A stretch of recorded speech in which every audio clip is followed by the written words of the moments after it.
Les tours Apollo au cœur de Schaerbeek, des logements sociaux construits en 1976. À l'époque, l'amiante est un matériau très répandu.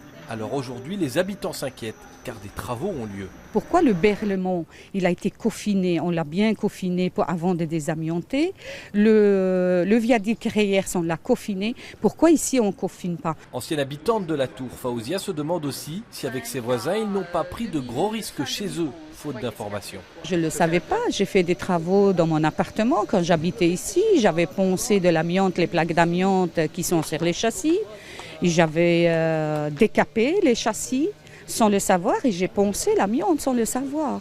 Un autre riverain qui tient à rester anonyme nous présente plusieurs documents. Ils concernent des travaux récents. Au départ, l'année passée, les rez-de-chaussée ont été faits et on s'est rendu compte qu'il n'y avait pas de permis d'environnement. Donc, c'est-à-dire les permis d'environnement amiante, c'est ce qui donne les mesures de protection pour que les locataires ne respirent pas les fibres d'amiante brisées pendant les travaux. Et ce permis n'existait pas. Donc la commune elle-même n'avait pas demandé de permis pour réaliser les travaux. Interpellé, le bourgmestre évoque un double problème, mais il réfute tout risque pour les habitants. Il y a un an, lorsqu'il est apparu que l'inventaire d'amiante sur ce bâtiment était incomplet et qu'on a trouvé des plaques d'amiante à un endroit où on ne pensait pas en trouver.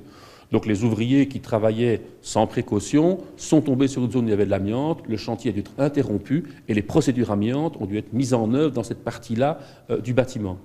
Et il vient y avoir maintenant un deuxième problème, c'est un second chantier, une autre entreprise qui a eu l'adjudication par la commune et qui a un sous-traitant qui, à l'occasion de travaux de remplacement de châssis, est intervenu sur une partie du bâtiment où il y a un tout petit peu d'amiante sans que les techniques spécifiques aient été mises en œuvre.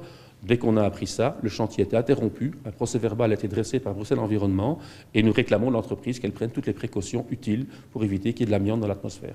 Toujours selon la commune, des tests de pollution de l'air réalisés en juin révèlent qu'il n'y a pas de danger pour la santé des riverains. Le chantier se poursuit, mais la méfiance ne semble pas complètement dissipée.